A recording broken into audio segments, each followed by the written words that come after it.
Industry নিয়ে আসলে অনেক আক্ষেপের জায়গা আছে। সামহাও নানানভাবে নানান পলিটিক্সের কারণে ছবিগুলো আটকে যায়।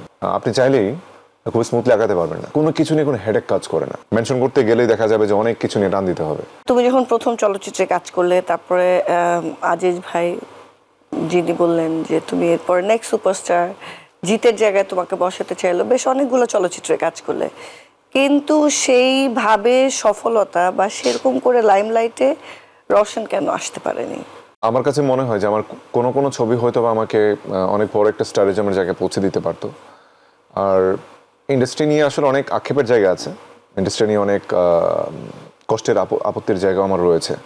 নানান সময় দেখা গেছে যে আমার খুব ভালো ভালো ফেভারিট ফিল্মগুলো, যেগুলো অসংখ্য টাকা লগ্নি করে প্রডিউসার বানিয়েছে, এবং সেই ছবিগুলো সার্বজনীনভাবে গ্রহণ করার মতো সিনেমা এবং কমার্শিয়ালি মানে ব্লকবাস্টার হিট হওয়ার মতো জায়গাতে থাকা সত্ত্বেও সামহাও নানানভাবে নানান পলিটিক্সের কারণে ছবিগুলো আটকে যায়। তো আমার কাছে তখন ফিল হয়েছে যে আসলে this industry is not smooth.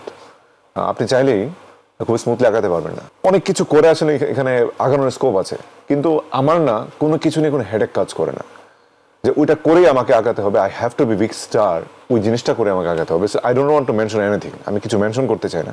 Mention করতে গেলেই দেখা যাবে যে অনেক কিছু নিয়ে টান দিতে হবে।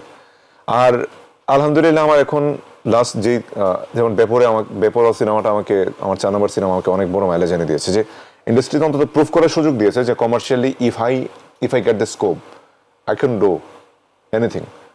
আর সেই সঙ্গে অপারেশন সুন্দরবন আলহামদুলিল্লাহ আমার যথেষ্ট সুনাম এনে দিয়েছে অপারেশন সুন্দরবনে। এরপর আমার মানে আপকামিং যে সিনেমাগুলো আছে, এখন পলিটিক্যাল যে পরিস্থিতি সেটা কাটিয়ে উঠলে, অথবা প্রডিউসাররা যখন মানে সম্মুখে আসবে, তখন হয়তো আমার 3 থেকে 4টা সিনেমা রয়েছে যেগুলো আমি মোটামুটি বিলিভ করছি যে ইন্ডাস্ট্রিতে একটা ভালো নাড়া দিতে পারবে।